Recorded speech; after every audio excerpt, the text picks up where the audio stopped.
जब भी बढ़ जाते हैं पत्थर चलाने वाले, कम नहीं होते हैं ये आईना बनाने वाले। टूट जाते हैं, बिखर जाते हैं जर्रा जर्रा, लेकिन आईना फिर भी बनाते हैं आईना बनाने वाले। आईना फिर भी बनाते हैं आईना बनाने वाले। अब आप और असद साहब के बीच रोक पाने की गुस्ताखी हिम्मत में नहीं कर सकता। बिना किसी लाग लपेट के अदब के साथ आमंत्रित करना चाहता हूं जनाब असद साहब, आप आइए। खैर मकदम है आपका, स्वागत है आपका। असद साहब जिंदाबाद, असद साहब जिंदाबाद, असद साहब पल्ली पटेल, असद साहब कृष्णा पटेल। जनाब असद साहब राष्ट्रीय अध्यक्ष AIMIM।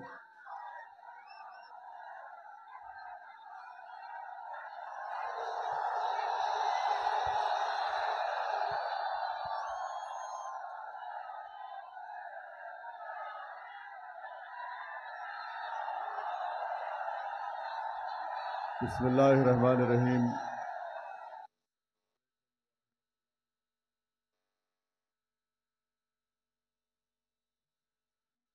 मंच पर तशरीफ फरमा मोहतरमा कृष्णा पटेल साहिबा, कौमी सदर अपना दल, हमारी बहन मोहतरमा पल्लवी पटेल साहिबा, जनाब प्रेमचंद बिन कौमी सदर प्रगतिशील समाज पार्टी, मोहतरम जनाब बाबू रामपाल कौमी सदर राष्ट्रीय उदय पार्टी, सुनील पाल साहब सूबाई सदर राष्ट्रीय उदय पार्टी,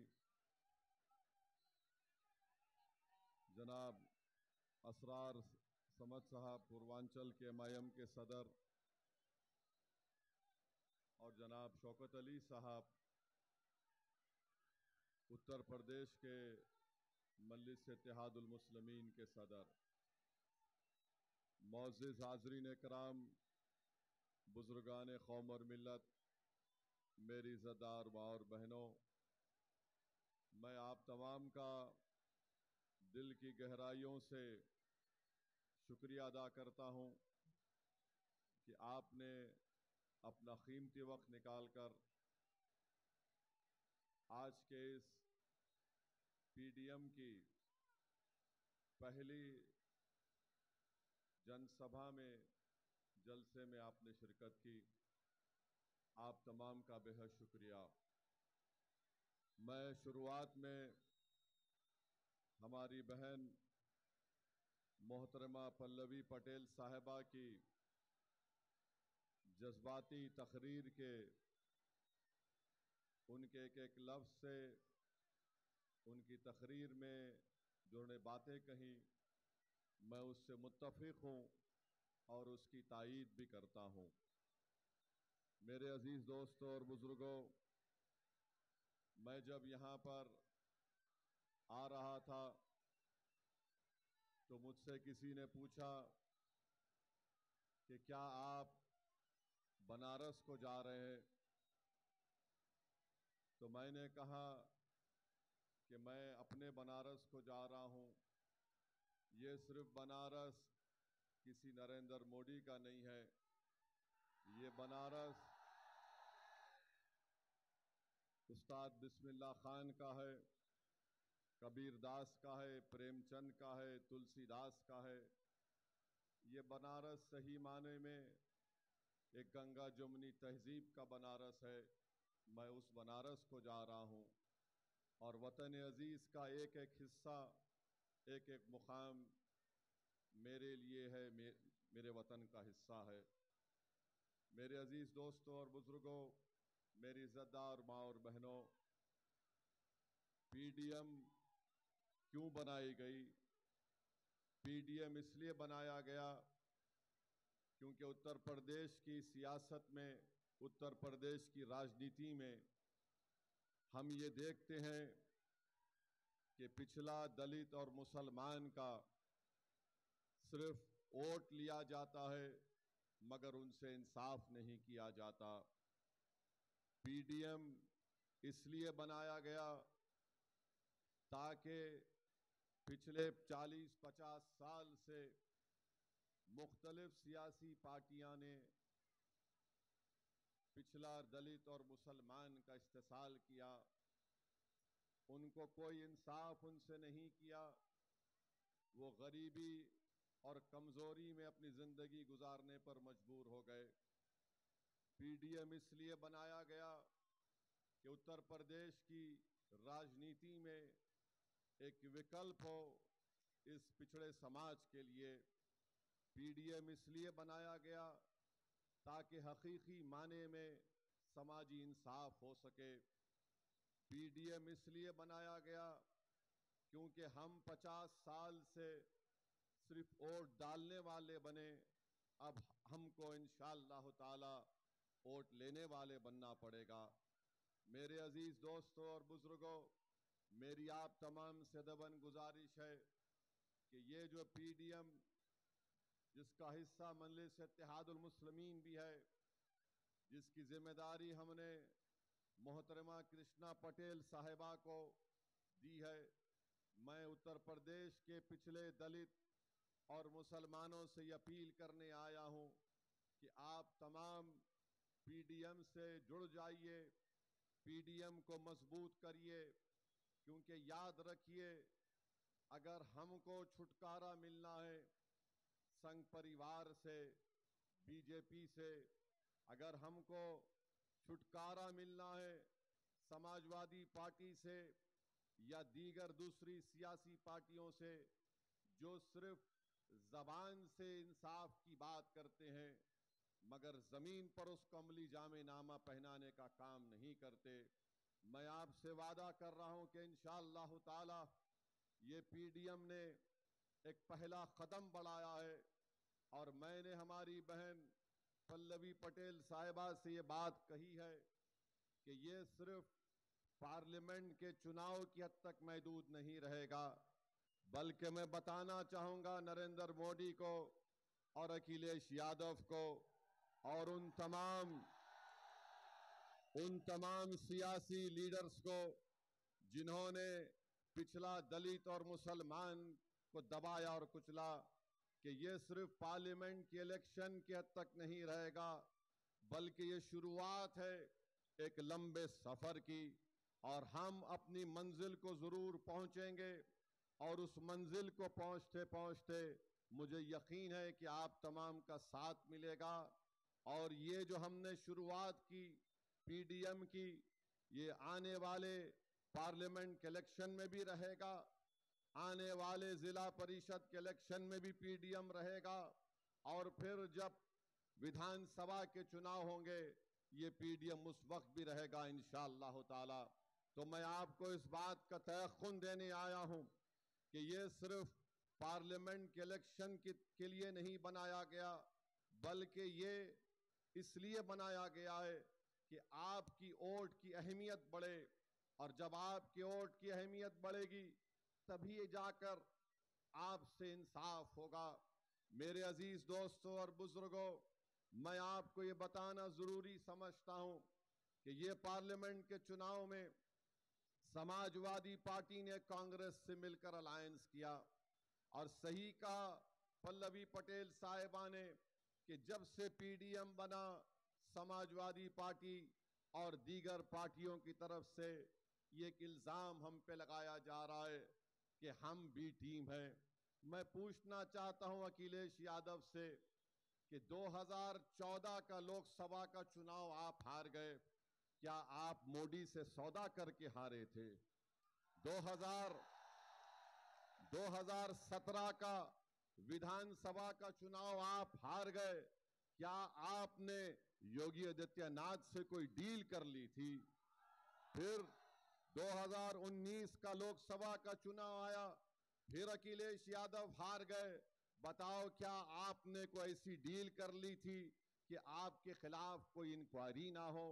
अरे 2022 का फिर से विधानसभा का चुनाव आया और यहां पर इस हमारे अंसारी भाइयों की बस्ती में खड़े होकर मैं जिम्मेदारी के साथ कह रहा हूं, आप तमाम ने मिलकर अपना एक एक वोट समाजवादी पार्टी को दिया, मगर बताइए क्या समाजवादी और अखिलेश ने बीजेपी को इख्तिदार से रोक सकी?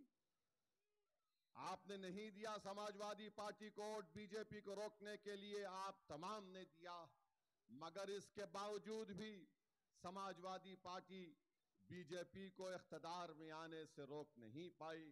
अब जब पार्लियामेंट के चुनाव के लिए पीडीएम बनाया गया तो इनके पेट में दर्द शुरू हो गया। अरे बताओ बताओ अखिलेश यादव, तुम्हारी जबान से लफ्ज मुसलमान नहीं निकलता। जब तुमसे पूछा जाता है कि बैकवर्ड क्लास के आरक्षण के बारे में बताओ तो अखिलेश यादव कहते हैं मुझे पता नहीं है। जब मुसलमान के बारे में अखिलेश यादव से पूछा जाता है तो बोलते हैं कि मैंने लखनऊ में एक मॉल बनाया। अखिलेश यादव, इतनी बड़ी आबादी अल्पसंख्यक समाज मुसलमानों की उत्तर प्रदेश में रहती है, जब आपसे पूछा जाता है अल्पसंख्यक समाज मुसलमानों के बारे में तो आप एक मॉल की मिसाल देते हैं। ये इनका मसला है। और आज आप देखते हैं कि हमको गाली देने वाले मुरादाबाद में डॉक्टर एसटी हसन वहां के रुकने पार्लियामान थे, उनको टिकट नहीं दिया गया। बताइए क्यों नहीं दिया गया? इसलिए नहीं दिया गया क्योंकि नहीं चाहते थे कि एसटी हसन अगर दोबारा जीत जाएगा तो वो ताकतवर बन जाएगा। आप सबको रोकना चाहते हैं। अरे आप ऐसे लोगों को चाहते हैं जो सिर्फ आपके सामने सर झुकाकर बैठे रहे। मेरे भाई, मैं आपको बताने के लिए आया हूं कि अखिलेश यादव कहते हैं कि अपनी जान दे दो और बीजेपी को रोक दो। अरे अखिलेश यादव, तुम्हारा आधा परिवार नरेंद्र मोदी के साथ बैठकर चाय पी रहा है, तुम उनको नहीं रोक पाते, तुम उनको रोक नहीं पाते और हमसे कह रहे हैं कि जान दे दो और बीजेपी को रोक दो। अखिलेश यादव, जान तो हम ही दे रहे हैं ना। बुलडोजर से घर तो मेरा ही टूट रहा है, मेरे ही पैर पर गोलियां मारी जा रही हैं, मुझे ही तो जेल में जहर दे दिया गया, मेरे हाथ में हथकड़ियां हैं, मेरे हाथ अभी सुन तो लीजिए, मेरे हाथ में हथकड़ियां हैं, मेरे हाथ में हथकड़ियां हैं। मैं एक पूर्व सांसद हूं, कोर्ट ने मुझे सजा दी, मैं 10 पुलिस वालों के साथ चल रहा हूं अखिलेश, और कोई करीब से आकर मुझे गोली मार देता है। तुम्हारी जबान से उसका नाम नहीं निकला जिसका नाम अतीक था। मेरे अजीज दोस्तों और बुजुर्गों, कोर्ट का ऑर्डर आया मदरसों को खत्म करने के लिए। हजारों मदरसे मुतासिर हो गए, लाखों बच्चे मदरसे में पढ़ते, मगर समाजवादी पार्टी बोल नहीं सकती, अपने जबान से मदरसों का नाम नहीं ले सकती। और याद रखिए, समाजवादी पार्टी यही चाहती है कि आप भैया के लिए जान कुर्बान करो और दरी बिछाओ। महमा पीडीएम आपसे कहने आई है कि आप मुत्तहदा तौर पर पीडीएम का साथ दीजिए, तो एक वक्त आएगा इंशाअल्लाह ताला अखिलेश यादव दरी भी बिछाएगा, आपके लिए जान भी कुर्बान करेगा। कब तक आप लोग, हमारा हाल ऐसा है कि भैया के साथ बैठकर एक फोटो ले लिए तो समझते कि बहुत बड़ा तीर मार लिए। छोड़ो इन चीजों को। क्या तुम में काबिलियत नहीं है? क्या तुम अखिलेश यादव की तरह नेता नहीं बन सकते? बन सकते इंशाअल्लाह ताला। सिर्फ एतमाद की जरूरत है। ये जो हमने अपने दिमाग में ये जहनियत बिठा ली कि नहीं नहीं हमको इनके पीछे चलना है। अरे भाई, तुम दुनिया में इसलिए आए ताकि तुम दुनिया की इमामत कर सको। तुम दुनिया में इसलिए नहीं आए कि तुम पीछे चलो। अरे पीछे चलते कौन है? जो जानवर मवेशी के पीछे जानवर चलते हैं। हम इंसान है, याद रखो। ऊपर वाले ने आपको सोचने और समझने की सलाहियत दी है और आप अपने दिलो दिमाग पर जोर डालो। अब क्या बचा बताओ? अब यहां से तो उठना ही है ना, और नीचे तो नहीं जा सकते, अब यहां से उठना ही तो है। मगर आज भी आकर हमारे दरमियान में बाज लोग कहते हैं कि नहीं नहीं, अगर कोई मोदी से मुकाबला कर सकता है तो फुला है, फुला है, पूर्व मुख्यमंत्री है। अरे भाई, उसका आधा परिवार बीजेपी में जा चुका है, आधा परिवार बीजेपी में जा चुका है। इन्हीं के लोगों, इनके पार्टी के लोगों का पेट्रोल पंप तोड़ दिया जाता है, इनका एमएलए जेल को चला जाता है। ये कभी जाकर मिलना तो छोड़ो, इनके परिवार से पूछते तक नहीं कि बताओ तुम्हारे क्या हालात है, क्योंकि ये जानते हैं कि आप बंदी हैं, ये जानते हैं कि आप कहीं पर नहीं जाने वाले हैं। आपके सामने सिर्फ बीजेपी का नाम लो, आप सब खामोश हो जाते हैं। अरे बताओ, यहां पर जिस जगह पर मैं खड़े होकर अल्लाह ने मुझे मौका दिया आपसे कुछ बात करने का, इस शहर के member of parliament Narendra Modi हैं। बताइए आप 10 साल से मेंबर ऑफ पार्लियामेंट हैं, क्या नरेंद्र मोदी ने आकर पूछा कि हमारे अंसारी भाइयों के घर में कभी चिराग जलता है या नहीं जलता है? क्या नरेंद्र मोदी ने बुनकरों की सहूलत के लिए कुछ इकदाम किए? नहीं किए। क्या नरेंद्र मोदी ने, मोदी का नाम लिए तो आवाज क्यों कम हो रही?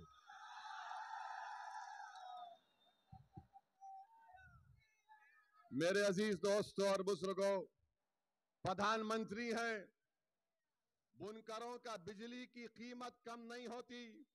अगर किसी बुजुर्ग का इंतकाल हो जाता है तो मीटर ट्रांसफर नहीं होता।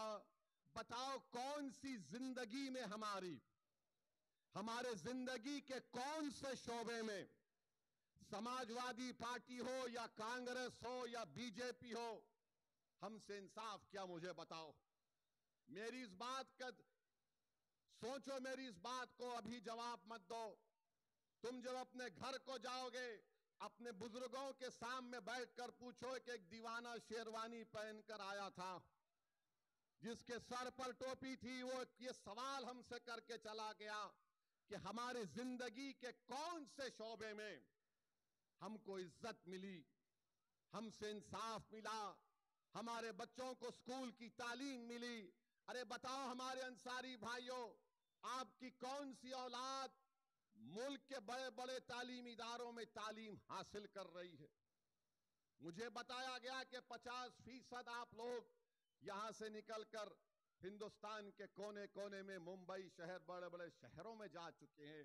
ये इसलिए हो रहा है क्योंकि आप इन लोगों को छोड़ना नहीं चाह रहे हैं, जो आपको दिखाकर, आपका वोट लेकर सत्ता में तो आ जाते हैं, मुख्यमंत्री तो बन जाते हैं, विधायक बन जाते, सांसद बन जाते, पार्षद बन जाते, मेयर बन जाते, मगर आपकी जिंदगियों में कोई तब्दीली नहीं आती। मेरे अजीज दोस्तों और बुजुर्गों, जिंदगी में तब्दीली कब आएगी? जब आप सिर्फ वोट डालने वाले नहीं, वोट लेने वाले बनेंगे। मैं पहले भी कह चुका हूं, आज भी कह रहा हूं, मैं उत्तर प्रदेश को इसलिए नहीं आ रहा हूं कि मैं अपने आप को यहां पर मजबूत कर सकूं। मैं उत्तर प्रदेश या बिहार या भारत के कोने कोने में इसलिए नहीं जाता हूं ताकि कोई मेरी मकबूलियत में इजाफा हो सके। मैं भारत के कोने कोने में इसलिए नहीं जाता हूं कि मेरी अना को तस्कीन पहुंचे। अरे मैं इसलिए जाता हूं कि अल्लाह ने मुझे एक मुकाम दिया है।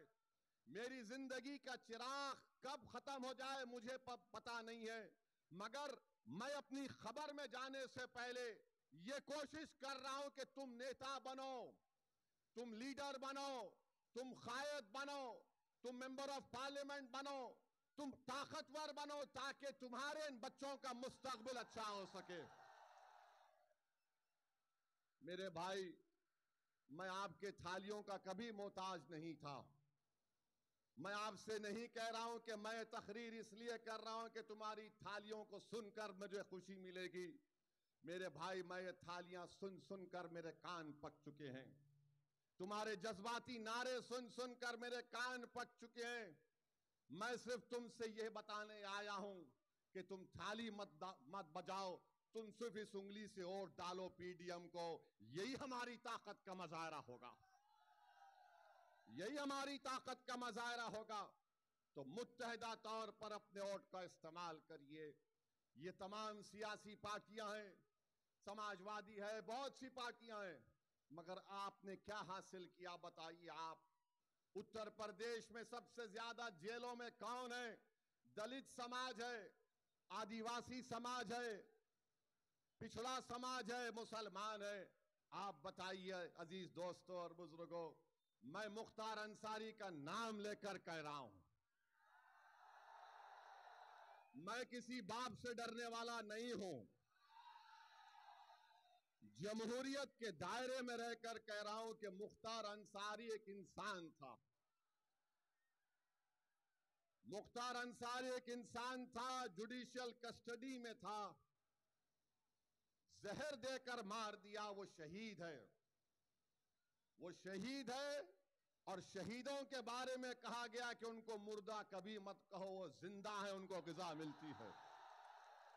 मगर उनको बचाने की जिम्मेदारी बीजेपी की सरकार की थी, उनको बचाने की जिम्मेदारी बीजेपी की सरकार की थी और उसमें नाकाम साबित हुए।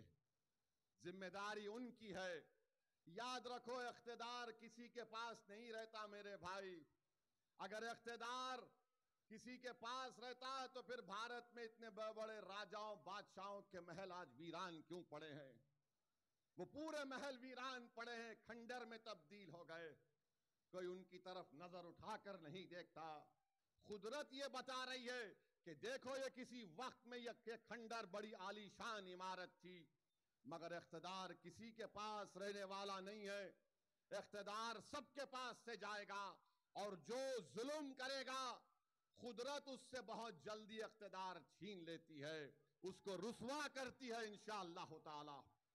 और जो मजलूमों को का साथ नहीं देता, जो लोगों की जाने लेता है, अरे एक दिन आएगा सब चले जाएंगे इस दुनिया से। मेरे अजीज दोस्तों और बुजुर्गों, दूसरी तीसरी अहम बात हम आपसे अर्ज करना चाह रहे हैं कि पार्लियामेंट का चुनाव चल रहा, अचानक देश के प्रधानमंत्री की जबान अपनी ओरिजिनल जबान पे आ गई। ओरिजिनल जबान पर आ गए।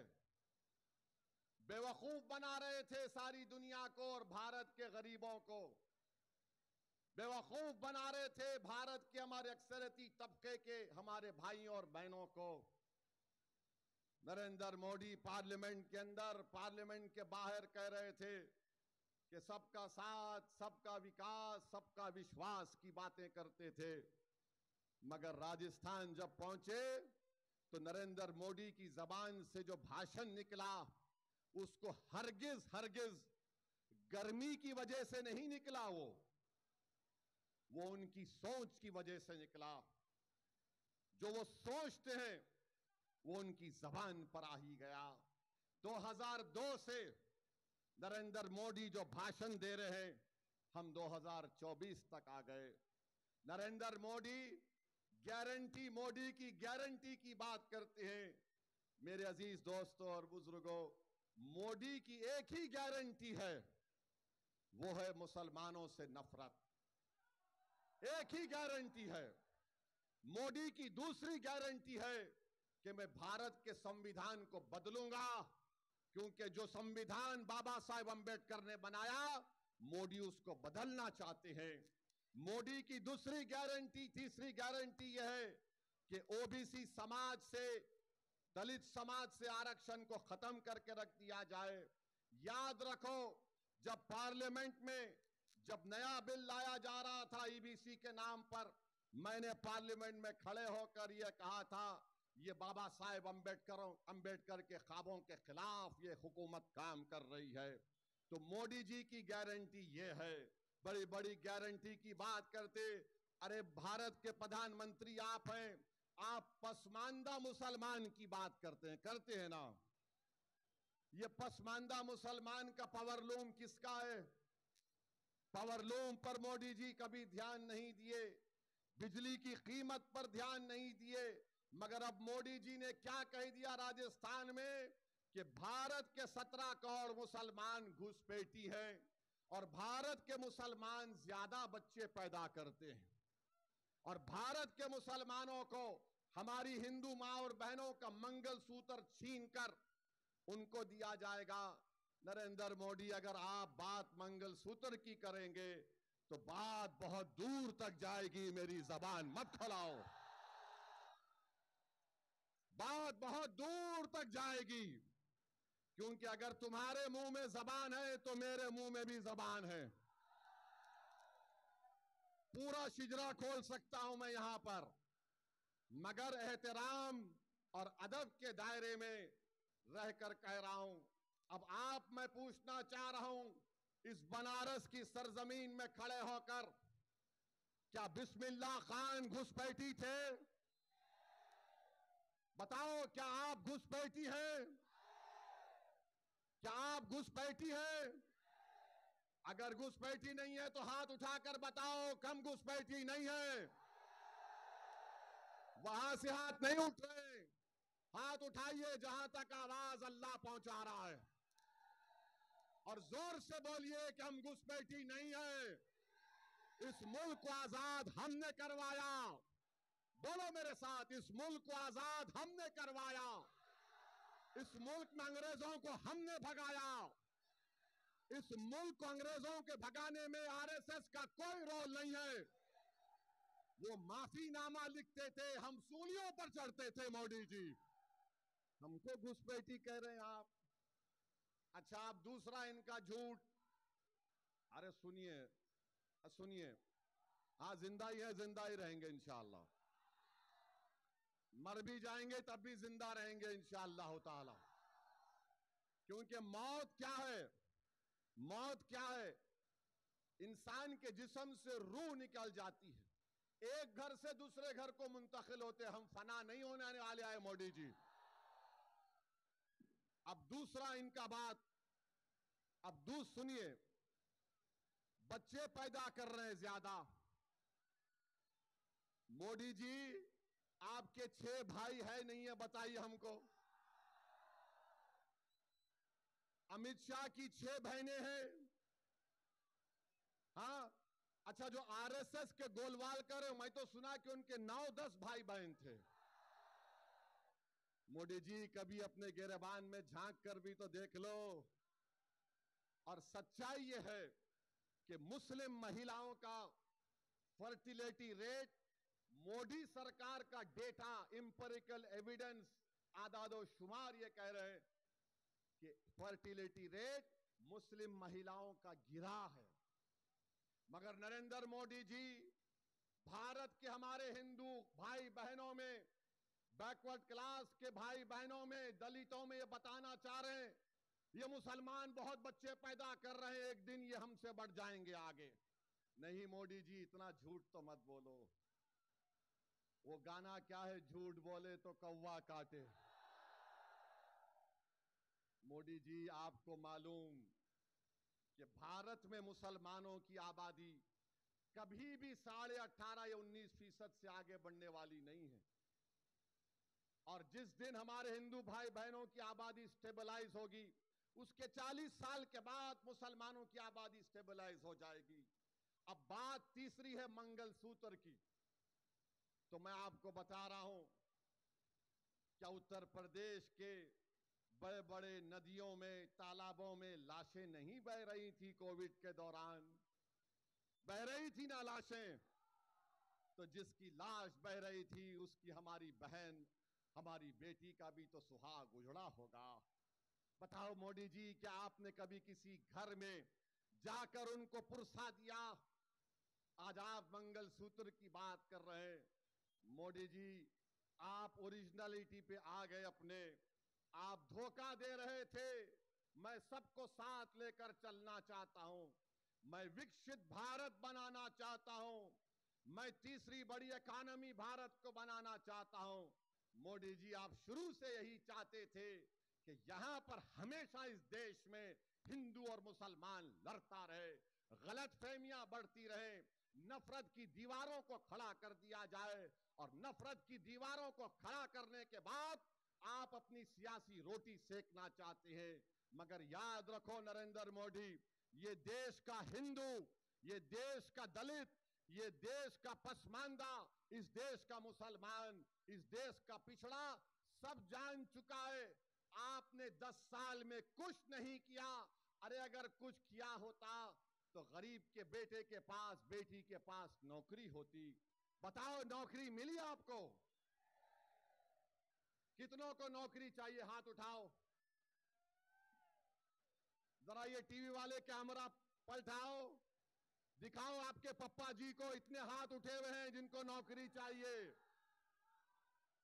मीडिया नहीं दिखाएगा क्योंकि उनको अपनी नौकरी प्यारी है। तनख्वाहें कम हो चुकी हैं, बच्चों के लिए फीस देने का इंतजाम नहीं है। मेरे भाई, नरेंद्र मोदी ने क्या किया? और एक बात सुन लीजिए, मोदी जी ने देश के आज हमारे देश में 5% लोगों के पास 60% देश की दौलत है। कितने? 5% लोगों के पास 60% दौलत है। देश के प्रधानमंत्री इस पर खुश होते हैं, इस पर खुश होते हैं।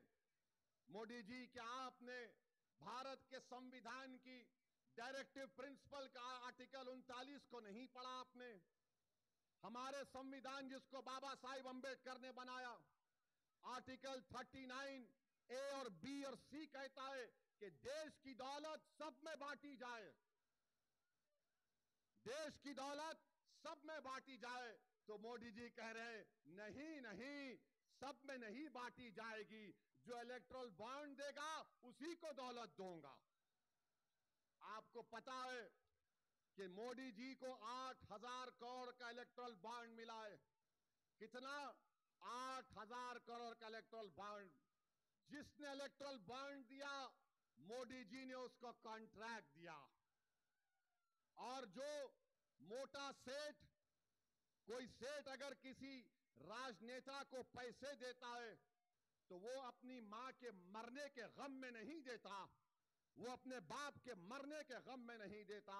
वो अगर कुछ देता है तो ये कहता है कि भाई साहब, आपको मैं इतना दे रहा हूं, मुझे इससे डबल ट्रिपल चाहिए। जितने लोगों ने इलेक्ट्रल बॉन्ड में बीजेपी को पैसे दिए हैं, उन सबको मोदी जी ने खुश कर दिया, उन सबको कॉन्ट्रैक्ट दिया। आपको पता भी नहीं होगा कि गोश्त के नाम पर दुकानें बंद हो जाती हैं, बंद होती है ना, बीफ के नाम पर मारा जाता है। एक कंपनी का नाम अलाना कंपनी है, मोदी जी को बीफ कंपनी ने 10 करोड़ रुपए दिए, 10 करोड़ रुपए लिए, और आप मारते हैं अखलाक को, पीलू खान को। अरे कुछ तो शर्म और हया के मुजाहरे करो। बड़े बड़े कंपनियों से इलेक्ट्रल बॉन्ड ले लिए। हां, अखिलेश यादव को भी इलेक्ट्रल बॉन्ड मिला है, भैया को भी, इनको भी मिला है, इनको भी बॉन्ड मिला है। अच्छा, किसको नहीं मिला? मुझे नहीं मिला और हमारी बहन पल्लवी पटेल को नहीं मिला। क्यों नहीं मिला? क्योंकि ये सब बिकने तैयार थे, हम बिकने वाले नहीं हैं इंशाअल्लाह ताला। मैं भारत के गरीबों से पूछना चाह रहा हूं कि नरेंद्र मोदी को 8,000 करोड़, ममता बनर्जी को 1,300 करोड़, बीआरएस को 1,100 करोड़, कांग्रेस को शायद 1600-1700 करोड़, तो गरीब वोट दे रहा है ना, तो गरीब वोट डालने की इसकी कीमत क्या है बताओ? भारत के गरीबों, तुम इन पार्टियों को वोट तो दे रहे हो, मगर तुम्हारे वोट के नाम पर ये इतने करोड़ों रुपए हासिल कर रहे हैं और तुम्हारे नौजवान औलाद को बेरोजगार बना दे रहे हैं। तुम्हारे खानदान के लिए घर नहीं है, गरीबी तुम्हारा मुकद्दर बना के रख दिया गया। अरे तुम्हारे वोट की कीमत क्या है बताओ भारत के गरीबों? तुम गरीब ही रहोगे, तुम्हारे वोट की कीमत नहीं है, क्योंकि तुम जिसको वोट दे रहे हो वो तमाम के तमाम बिक चुके हैं, इलेक्ट्रल बॉन्ड के नाम पर बिक चुके हैं। तो इसलिए हम आपसे अपील कर रहे हैं कि आप तमाम लोग पीडीएम का साथ दीजिए, अपनी क़यादत बनाइए, और मुसलमान, दलित, पिछड़ा जब मिलेगा, यही लोग कमजोर हैं, इन्हीं पर जुल्म किया गया, इन्हीं को दबाया गया, इन्हीं को लूटा गया, इन्हीं को मारा गया और आपस में लड़ाया गया, इन्हीं पर गोलियां चलाई गई हैं। याद रखिए, अगर हम मिलकर काम नहीं करेंगे तो नुकसान हमारा होगा, और आने वाली नस्लें हमसे पूछेंगी कि बताओ अब्बा, बताओ चाचा, आपने हमारे लिए क्या किया। तो चाचा और अब्बा ये नहीं कह सकते कि हमने अखिलेश के लिए दरी बिछाई, चाचा और अब्बा ये नहीं कह सकते कि हमने बीजेपी के खौफ में उस पार्टी का साथ दिया।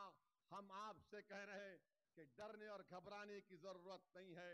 आपने बरसों कांग्रेस का साथ दिया, आपने बरसों समाजवादी का साथ दिया। अरे भाई, कब तक आप इन लोगों का साथ देंगे जिन्होंने आपको कमजोर करके रख दिया, जिन्होंने आपके वोट को लेकर आपको बर्बाद कर दिया। इसीलिए हम आपसे अपील करने आए हैं कि पीडीएम के जहां जहां पार्लियामेंट उम्मीदवार रहेंगे, आप उनको अपना वोट दीजिए, एक नई तारीख पैदा करिए और एक अच्छी सियासत हम कर सके। लोग अक्सर मुझसे कहते हैं कि असदुद्दीन ओवैसी भाषण अच्छा देता है, सब अच्छा देता है। मेरे भाई, मैं भाषण भी अच्छा देता हूं, मैं खुद भी अच्छा आदमी हूं, बुरा नहीं हूं। मुझ में भी बहुत कमजोरियां हैं, इंसान हूं। मैं कोई फरिश्ता होने का दावा नहीं कर रहा हूं, मैं कोई वली और खुतुब होने का दावा नहीं कर रहा हूं। मैं ये कह रहा हूं कि मैं एक इंसान हूं। मेरे दिल और सीने में तकलीफ होती है जब मैं नाइंसाफी को देखता हूं। मैं अपनी इस तकलीफ को, इस तमाम नाइंसाफी को खत्म करने के लिए पीडीएम बनाया गया है। मेरी आप तमाम से अदबन गुजारिश है कि आप पीडीएम का साथ दीजिए। भारत की राजनीति में एक नई तारीख आपको लिखना है, और मैं समझता हूं कि ये सरजमीन से, यहां से शुरुआत होगी, बनारस से, और आप और हम मिलकर एक नई सियासी तारीख को रकम करेंगे इंशाअल्लाह ताला। मेरे अजीज दोस्तों और बुजुर्गों, पार्लियामेंट में हमने क्या किया, किस तरह हमने आपके मसाइल को उठाया, वो आपके सामने। ट्रिपल तलाक का कानून मोदी जी ने बनाया, और बल्कि नरेंद्र मोदी को फजीलतुल शेख बोलना चाहिए, हजरत मौलाना नरेंद्र मोदी। मैं उम्मीद करता हूं कि आरएसएस वालों को तकलीफ नहीं होगी इस पर।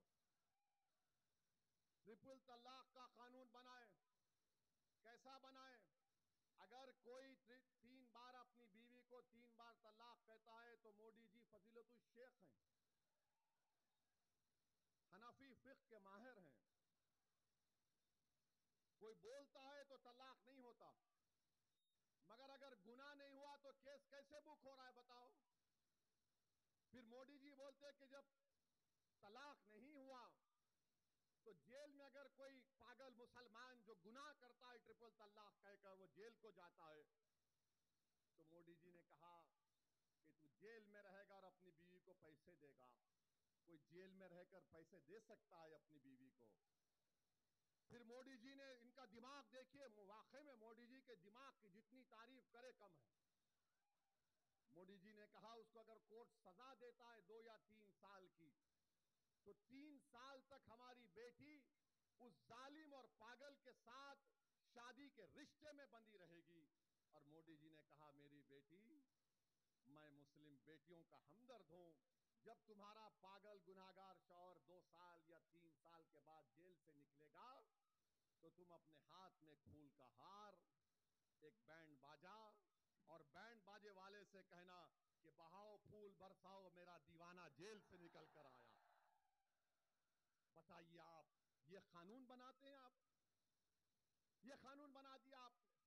हमने 3-3 बार उस कानून की मुखालिफत की।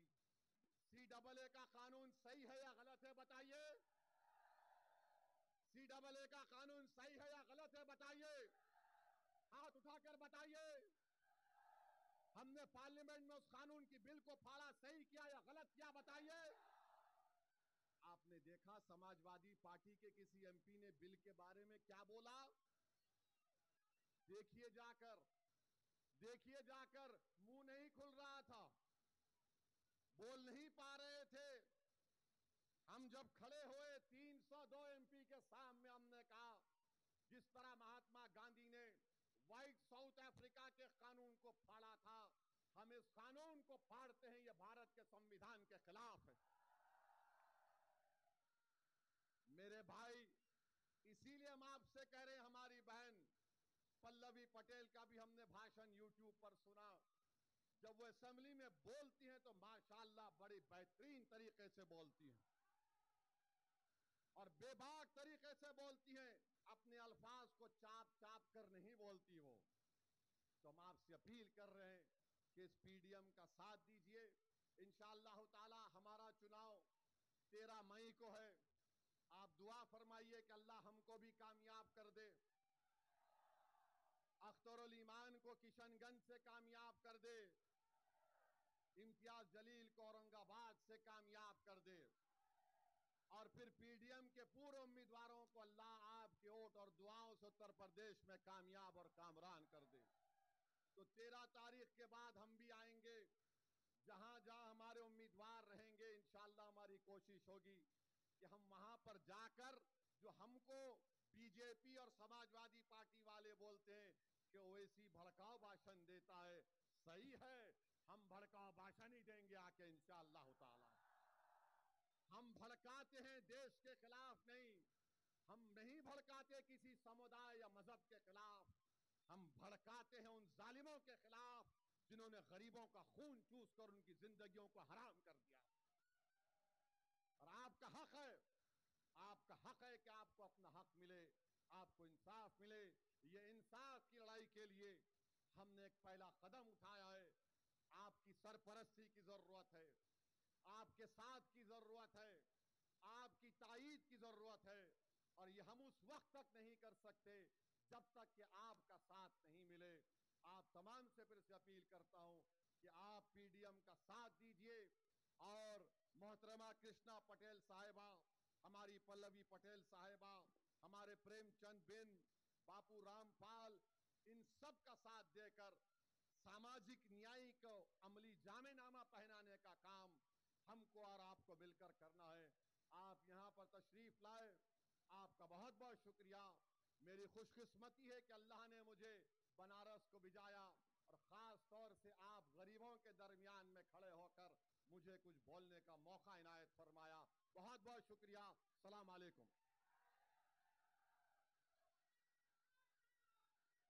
मैं अंत में चाहता हूं कि हम लोगों की सरपरस्त, हम लोगों की सबसे सीनियर नेता